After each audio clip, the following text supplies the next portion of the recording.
Hola, soy Gabriela y hoy día vamos a hablar de la luz y cómo la luz afecta nuestros colores y nuestros espacios. Para eso nos acompaña Michael. Hola Michael, ¿cómo estás? Hola Gabriela, ¿bien y tú? Muy bien, gracias. Oye, después de toda la información que nos entregaste en la última cápsula de cómo combinar, de cuáles eran las reglas que nos iban a servir, hoy te quiero pedir ayuda con cómo nos afecta la luz. Porque nuestras casas tienen luces que llegan desde distintos lados, distintos tipos de luces. ¿Cómo eso se refleja en nuestros muebles y en nuestros ambientes? Bueno, hay un concepto muy importante que se llama metamerismo, que nos habla sobre cómo la luz artificial y la luz natural afectan el diseño.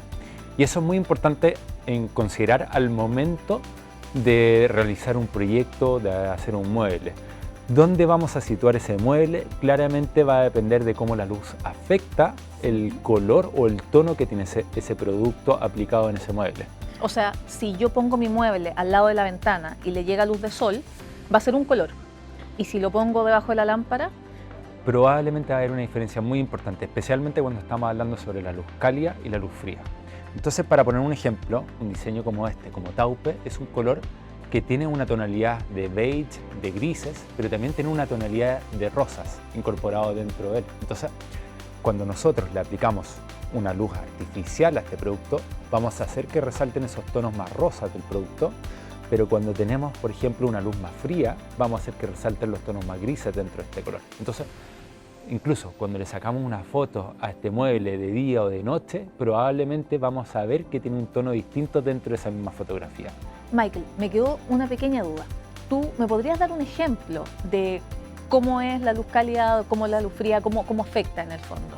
Bueno, esto es muy simple, es como cuando vamos a una tienda a comprar una ampolleta y siempre estas ampolletas nos dicen cuántos grados son, por ejemplo, y nos dice si es una luz cálida o una luz fría. Entonces, la luz cálida básicamente es esa luz más amarillenta, más roja, que hace que resalten los tonos cromáticos de esa escala de colores, mientras que la luz fría es una luz más blanca, es una luz mucho más fría, como lo dice en sí, donde resaltan los azules, los grises dentro de un color, por ejemplo. Ah, perfecto. O sea, eso claramente afecta mucho de qué color vamos a percibir el mueble.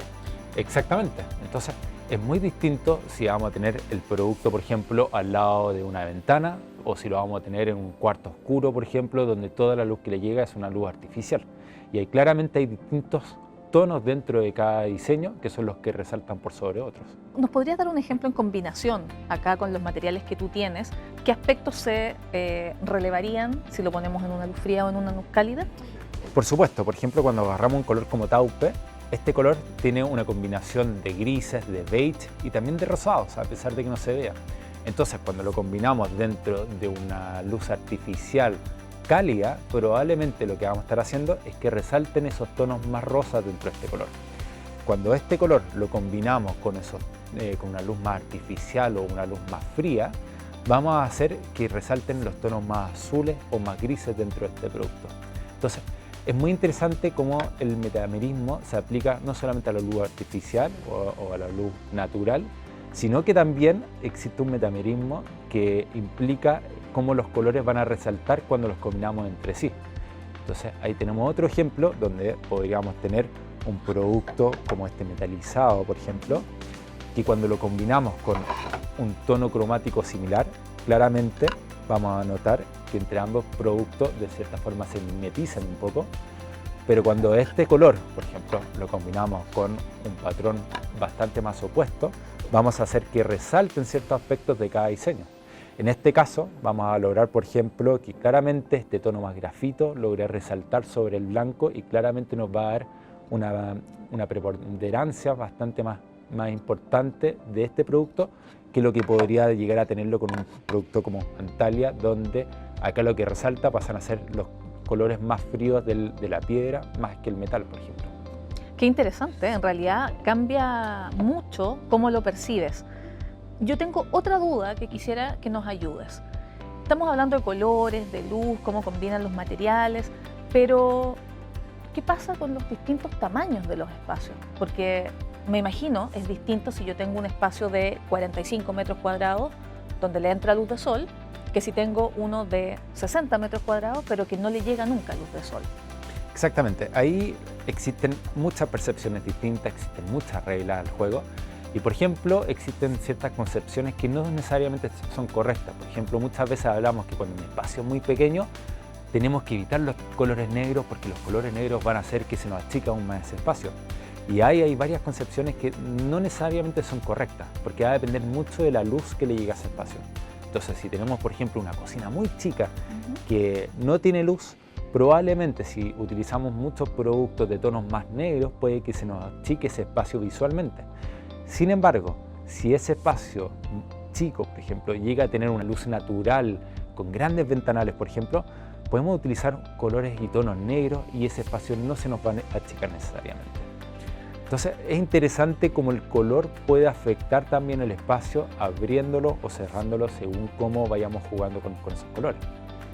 Oye, pero un ejemplo, te voy a hacer una pregunta, un ejemplo que es bien, no sé si clásico, pero hemos visto harto en las revistas y todos estos baños de visita, enanos, muy pequeñitos y todos negros. Efectivamente ahí es un concepto interesante porque muchas veces tenemos una regla más clásica que nos decía en espacios muy chicos como un baño de visita, utilicemos un color blanco que va a hacer que esto sea grande. Pero lo interesante que tiene el negro es que nos inhabilita la posibilidad de ver los límites y de dónde está ese muro.